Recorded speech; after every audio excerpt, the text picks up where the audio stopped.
नमस्कार, सुप्रभात। आप देख रहे हैं खबर दिल्ली और समय हो चला है दिल्ली की 25 बड़ी खबरों को जानने का। इससे पहले यदि आप वीडियो को लाइक नहीं किए हैं तो लाइक कर दीजिए और चैनल को सब्सक्राइब कर लीजिए। तो आइए एक नजर डालते हैं 25 बड़ी खबरों पर फटाफट अंदाज में। दिल्ली में नया शिक्षा कानून लागू, पेरेंट्स और स्कूलों के लिए क्या है इसका मतलब, जानिए बिल की 7 खास बातें। ये दिल्ली स्कूल शिक्षा अधिनियम 2025 को मंजूरी मिल गई है। उपराज्यपाल बीके सक्सेना ने इसे अपनी स्वीकृति प्रदान कर दी है, जिसके बाद सरकार ने इसे अधिसूचित कर दिया। यह कानून 19 अगस्त से दिल्ली में लागू हो गया है। अब किसी भी प्रकार की फीस बढ़ोतरी के लिए पूर्व अनुमति आवश्यक है। यह विधेयक बहुस्तरीय शिकायत निवारण प्रदान करेगा और विवादित शुल्क के लिए छात्रों के विरुद्ध दंडात्मक कार्रवाई पर रोक लगाएगा। स्वीकृत की गई निर्धारित फीस 3 वर्षों तक यथावत रहेगी, जिससे अभिभावकों पर आर्थिक बोझ का असर कम पड़ेगा। यमुना बाजार में घुटनों तक भरे पानी में उतरी सीएम रेखा गुप्ता, यमुना नदी के बाढ़ से जूझ रहे लोगों का पूछा हाल। दिल्ली में जिस बाढ़ को लेकर रोज कयास लगाए जा रहे थे, उसकी शुरुआत मंगलवार को दिखी। यमुना बाजार की गलियों में घुटनों तक पानी आने के बाद वहां रह रहे लोगों की पीड़ा दिखने लगी। मुख्यमंत्री रेखा गुप्ता ने बाढ़ जैसे हालातों का सामना कर रहे यमुना बाजार के लोगों से मुलाकात की, उनका हाल चाल जाना, साथ ही शासन प्रशासन के पुरजोर सहयोग मिलने का आश्वासन दिया। आवारा कुत्ते को पकड़ने पहुंची थी टीम, डॉग लवर्स ने एमसीडी अधिकारी के साथ की मारपीट। राष्ट्रीय राजधानी में आवारा कुत्तों को पकड़ने का मसला हिंसक होता नजर आ रहा है। राष्ट्रीय राजधानी के एक इलाके में आवारा कुत्तों को पकड़ने गई एमसीडी की एक टीम के साथ मारपीट की घटना सामने आई है। पुलिस ने इस बारे में केस दर्ज कर छानबीन शुरू कर दी है। दिल्ली वालों के लिए अच्छी खबर, अब घर खरीदने का सपना होगा सच। इस नई स्कीम से ऐसे उठाएं लाभ। ये दिल्ली में घर खरीदने का सपना देख रहे लोगों के लिए एक अच्छी खबर है। दिल्ली डेवलपमेंट अथॉरिटी ने अपनी नई प्रीमियम हाउसिंग स्कीम 2025 की घोषणा की है। जन्माष्टमी के शुभ अवसर पर लॉन्च की गई इस स्कीम में दिल्ली के कई प्रीमियम इलाकों में रेडी टू मूव फ्लैट्स उपलब्ध होंगे, जिन्हें आप ई ऑक्शन के जरिए खरीद सकते हैं। बता दें कि डीडीए की इस योजना में वसंत कुंज, जसोला, रोहिणी, द्वारका और पीतमपुरा जैसे पॉश इलाकों के साथ साथ जहांगीरपुरी, नंदनगरी, अशोक विहार और शालीमार बाग में भी फ्लैट्स उपलब्ध हैं। इस स्कीम में कुल 250 फ्लैट बेचे जाएंगे, जिनमें सभी कैटेगरी के घर शामिल है। एक कौन है सुदर्शन रेड्डी, जिन्हें विपक्ष ने बनाया उपराष्ट्रपति पद का उम्मीदवार। जो इंडिया ब्लॉक की तरफ से उपराष्ट्रपति पद के उम्मीदवार की तरफ से कई नामों को ऐलान चर्चा की जा रही थी। इंडिया ब्लॉक ने अब अपने उम्मीदवार के नाम का ऐलान करके सभी अटकलों को खत्म कर दिया। मल्लिकार्जुन खड़गे ने सुप्रीम कोर्ट के पूर्व जज बी सुदर्शन रेड्डी के नाम का ऐलान किया है। मानसून में भी दिल्ली में पानी की किल्लत क्यों, आतिशी ने सीएम रेखा गुप्ता को लिखी चिट्ठी।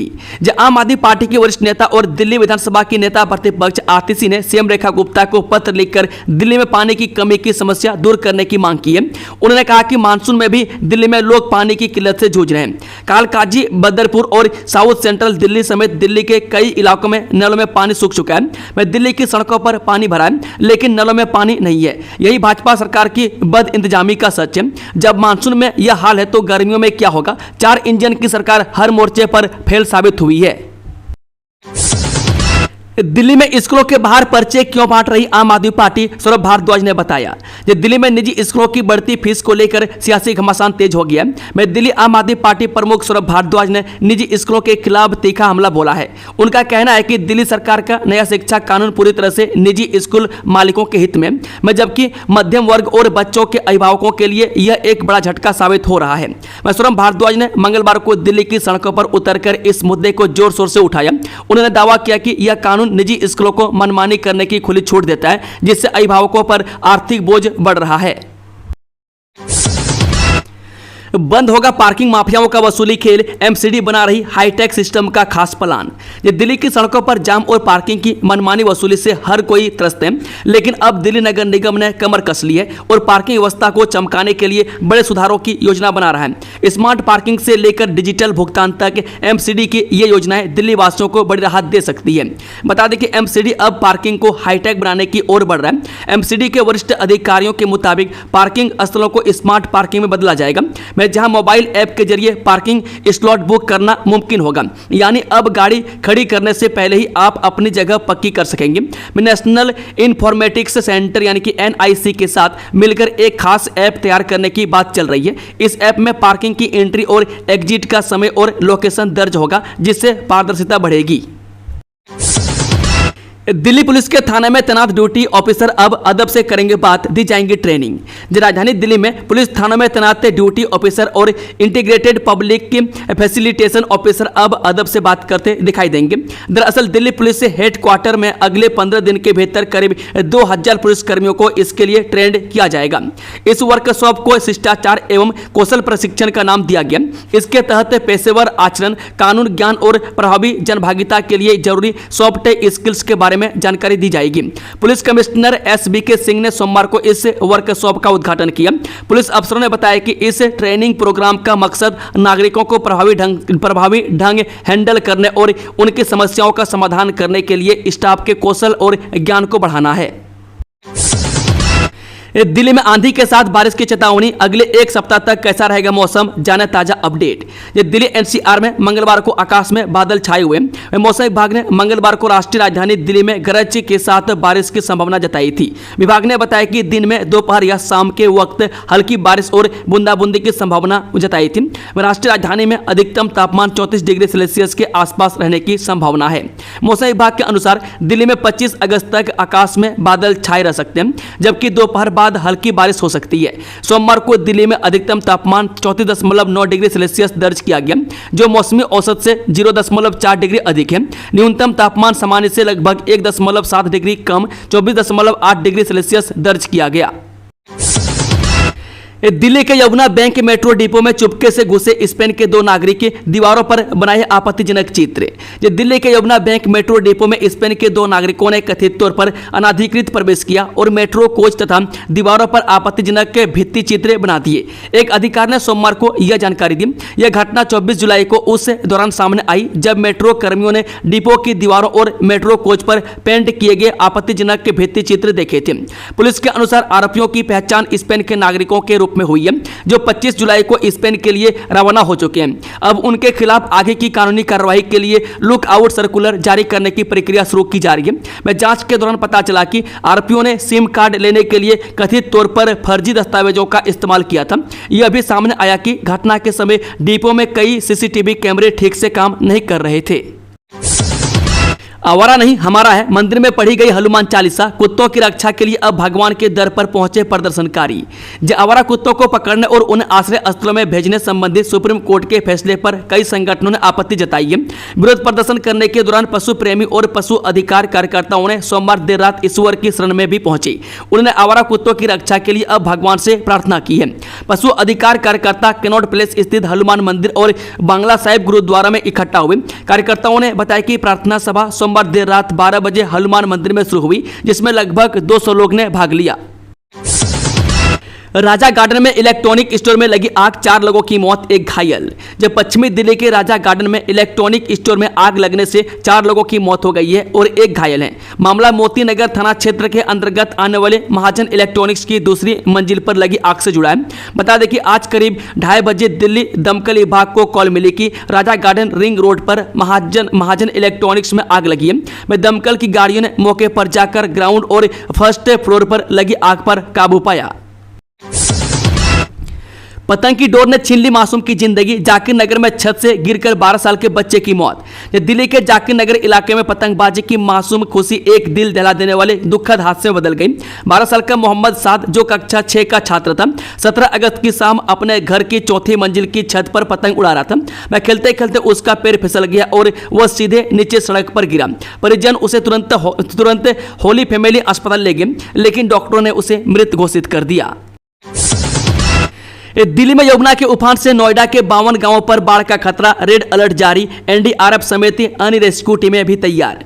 दिल्ली में यमुना के बढ़ते जल स्तर का असर नोएडा तक देखा जा सकता है। यही वजह है कि गौतम बुद्ध नगर में पहले ही अलर्ट जारी कर दिया गया है। ग्रेटर नोएडा के करीब 52 गांव और जेवर के 25 गांव पर बाढ़ का खतरा मंडरा रहा है। दरअसल यमुना ओखला बैराज से गौतम बुद्ध नगर में प्रवेश करती है। आम दिनों में यमुना में पानी कम रहता है, लेकिन बारिश की वजह से इस समय जल स्तर काफी बढ़ गया है, जिसकी वजह से हरियाणा के यमुना नगर हथिनी कुंड बैराज से 1,16,000 पानी डिस्चार्ज किया गया है। सिर्फ कुत्ता मौत की वजह नहीं, गाजियाबाद में दरोगा संग हुए हादसे में नया खुलासा। जब गाजियाबाद में ड्यूटी से घर जाते समय हादसे का शिकार हो गई सब इंस्पेक्टर रिचा सचान की मौत को लेकर नया खुलासा हुआ है। अब पता चला है कि रिचा की मौत कुत्ते के टकराने के बाद सिर पे गिरने की वजह से नहीं हुई, बल्कि पीछे से आ रही एक कार ने भी उन्हें कुचल डाला। में additional police commissioner Bhaskar Verma ने पीटीआई को यह जानकारी दी।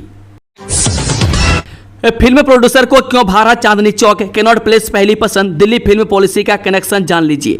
जो राष्ट्रीय राजधानी में फिल्माई जाने वाली लगभग 95% फिल्मों की शूटिंग चांदनी चौक और कैनॉट प्लेस में होती है, लेकिन 2022 में लागू की गई दिल्ली फिल्म नीति के जरिए फिल्मकारों को शहर के अन्य ऐतिहासिक स्थलों की सिनेमाई खोज के लिए प्रोत्साहित करने का लक्ष्य है। रानी मुखर्जी की मर्दानी की तीसरी कड़ी की शूटिंग भी दिल्ली में हो सकती है। मर्दानी में दक्षिण दिल्ली के चित्तरंजन पार्क की गलियों को दिखाया गया था। में दिल्ली आधारित लोकप्रिय वेब सीरीज स्पेशल ऑप्स और पाताल लोक में भी शहर के कई हिस्से प्रमुख रूप से नजर आए थे। 13 साल की लड़की से दुष्कर्म, फर्जी आधार कार्ड बनाकर यूपी में बेचा, खरीदार ने कर ली शादी। ये राजधानी दिल्ली में हैरान करने वाला मामला सामने आया है, जिसमें एक 13 साल की लड़की का फर्जी आधार कार्ड बनाकर उत्तर प्रदेश में बेचने का मामला सामने आया है। मैं नाबालिग के साथ दुष्कर्म भी किया गया। मैं एक सबूत की मदद से किसी तरह पुलिस ने उसे बरामद कर घर वालों के हवाले कर दिया है। पुलिस ने इस मामले में 4 लोगों को गिरफ्तार कर लिया गया।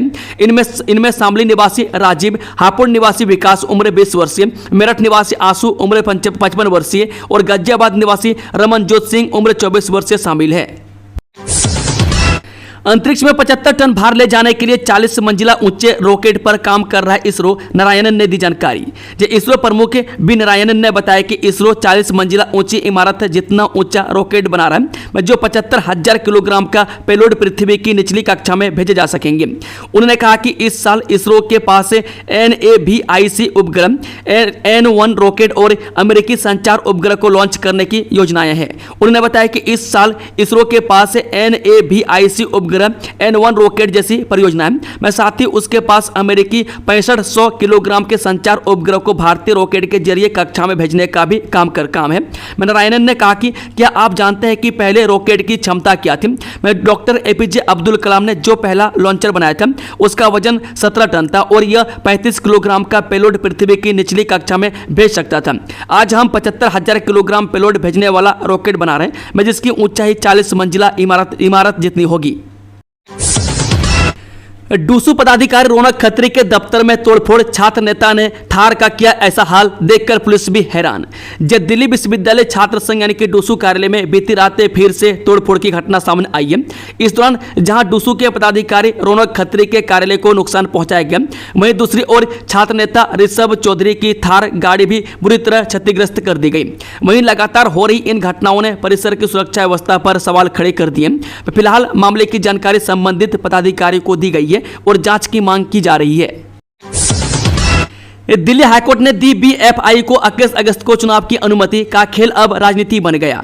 दिल्ली हाईकोर्ट ने सोमवार को भारतीय मुक्केबाजी महासंघ को 21 अगस्त को अपने चुनाव कराने की अनुमति देते हुए टिप्पणी की कि खेल अब खेल नहीं रहा बल्कि राजनीति है। हालांकि न्यायमूर्ति मिनी पुष्करना की पीठ ने कहा कि चुनाव के परिणाम याचिका के निर्णय पर निर्भर करेगा। साथ ही पीठ ने यह भी कहा कि मामले की सुनवाई किस्तों के बजाय अदालत मामले की अंतिम सुनवाई करेगी। क्या है दिल्ली सरकार की आई लैंडिंग योजना, जिसमें DMRC ने की शामिल होने की मांग, 5 लाख यात्रियों से जुड़ा है मामला। ये दिल्ली मेट्रो रेल कॉरपोरेशन ने विद्युत ग्रिड फेल होने की स्थिति में अपने परिचालन की सुरक्षा के लिए दिल्ली सरकार की एजेंसी DTL की आई लैंडिंग योजना में शामिल होने की मांग की है। विद्युत क्षेत्र में आई लैंडिंग एक बैकअप सुरक्षा तंत्र है जो प्रभावित ग्रिड के एक हिस्से को महत्वपूर्ण प्रतिष्ठानों को बिजली की आपूर्ति जारी रखने की अनुमति देता है।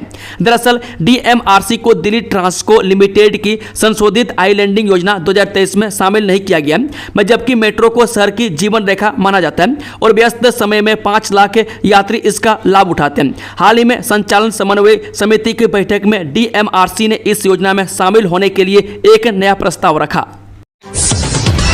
जेएनयू की लाइब्रेरी में जाति सूचक टिप्पणी करने पर हंगामा, छात्र संघ ने पुलिस को दी शिकायत। ये जवाहरलाल नेहरू विश्वविद्यालय में एक बार फिर विवादित शब्द लिखने पर विवाद खड़ा हो गया। इस बार मामला विश्वविद्यालय की doctor BR Ambedkar central library से जुड़ा है, मैं जहां रीडिंग रूम के एक डेस्क पर जाति सूचक और आपत्तिजनक शब्द लिखे गए। इस घटना से छात्रों में नाराजगी है। छात्र संघ ने पुलिस को शिकायत देकर कार्रवाई करने की मांग की है। एशिया कप के लिए भारतीय टीम का ऐलान, शुभमन गिल को मिली बड़ी जिम्मेदारी। ये एशिया कप 2025 के लिए भारतीय T20 टीम के स्क्वाड का ऐलान कर दिया गया। मैं टीम में कुल 15 खिलाड़ियों को शामिल किया गया है। मैं टीम की कमान सूर्य कुमार यादव को सौंपी गई है, मैं जबकि शुभमन गिल को उप कप्तान नियुक्त किया गया। इसके अलावा टीम में जसप्रीत बुमराह और जितेश शर्मा को टीम में शामिल किया गया। मैं जबकि इंग्लैंड के खिलाफ इसी साल के शुरू में होने वाली T20 सीरीज में टीम का हिस्सा रहे ध्रुव जुरेल, वाशिंगटन सुंदर, रमनदीप सिंह, रवि बिश्नोई और मोहम्मद शमी को एशिया कप के स्क्वाड से बाहर कर दिया गया है। यमुना का कहर, जलमग्न खेतों में फंसे किसानों ने खुद बचाई अपनी जान, फसल बर्बादी की आशंका। दिल्ली की यमुना नदी का जलस्तर ओवरफ्लो हो गया है, जिससे बुराड़ी, संतनगर, जगतपुर, वजीराबाद, यमुना पुस्ता बांध के करीब तक पानी पहुंच गया। मवेशियों को निकाला जा रहा है। बढ़ते पानी के कारण किसानों को फसल के बर्बाद होने की चिंता खाई जा रही है। डॉक्टर वत्सला अग्रवाल होंगी दिल्ली की नई DGHS, डॉक्टर मुनिसा बनी MAMC की नई डीन। ये दिल्ली सरकार ने जनकपुरी सुपर स्पेशलिटी हॉस्पिटल की निदेशक एवं दीप चंद बंधु अस्पताल के चिकित्सा अधीक्षक का अतिरिक्त कार्यभार देख रही डॉक्टर वत्सला अग्रवाल को नया स्वास्थ्य सेवाएं महानिदेशक नियुक्त किया है। मैं सरकार की ओर से इसको लेकर आदेश भी जारी किया गया है। मैं डॉक्टर वत्सला अग्रवाल कई अस्पतालों में डायरेक्टर और MS का पद संभाल चुकी है। उनके पास जनकपुरी सुपर स्पेशलिटी हॉस्पिटल के डायरेक्टर की भी जिम्मेदारी रही है। मैं साथ ही उन्होंने दिल्ली स्टेट कैंसर इंस्टीट्यूट के निदेशक का भी अतिरिक्त कार्यभार संभाला था। अब सरकार ने उन्हें दिल्ली में स्वास्थ्य विभाग के प्रमुख और महत्वपूर्ण पदों में से एक DGHS पद पर नियुक्ति देकर फिर से बड़ी जिम्मेदारी सौंपी है। दिल्ली के अस्पतालों में इस इंजेक्शन के इस्तेमाल पर रोक, मदन मोहन मालवीय अस्पताल में शिकायत के बाद फैसला। दिल्ली सरकार के सभी सरकारी अस्पतालों में 2024 में बने एक बैच के DNS इंजेक्शन के इस्तेमाल पर तत्काल और अस्थायी रोक लगाने का आदेश जारी किया गया। मैं दिल्ली सरकार के स्वास्थ्य सेवा महानिदेशालय की दवा वितरण एजेंसी CPA के कार्यालय द्वारा जारी आदेश के अनुसार जारी बीते कुछ दिनों पहले DNS इंजेक्शन की खराब गुणवत्ता की शिकायत दिल्ली सरकार के मदन मोहन मालवीय हॉस्पिटल की ओर से मिली थी, जिसके बाद अधिकारियों ने संबंधित बैच के इंजेक्शन की जांच के लिए CPA इम्पैनल्ड लैब में भेज दिया गया है। DU में 4 वर्षीय स्नातक कार्यक्रम में 55% छात्रों का दाखिला, DUTA ने शिक्षकों की कमी पर उठाई सवाल। दिल्ली यूनिवर्सिटी यानी कि DU में राष्ट्रीय शिक्षा नीति 2020 के तहत लागू 4 वर्षीय स्नातक कार्यक्रम में करीब 55% छात्रों ने दाखिला लिया है। हालांकि अभी नए सत्र की शुरुआत है। 72,000 से अधिक पात्र छात्रों में से लगभग 55% यानी 39,600 से अधिक छात्रों ने चौथे वर्ष को जारी रखने का विकल्प चुना है, जबकि 32,400 छात्रों ने इसे छोड़ने का फैसला किया। यूनिवर्सिटी प्रबंधन को उम्मीद है कि आने वाले समय में और छात्र दाखिला ले सकते हैं। दोस्तों, खबरों का सिलसिला समाप्त होता है। अगर जानकारी पसंद आई हो तो वीडियो को लाइक, शेयर, चैनल को सब्सक्राइब जरूर कर लें और कमेंट बॉक्स में अपना फीडबैक देना ना भूलें। Thank you, all the best. जय हिंद, जय भारत।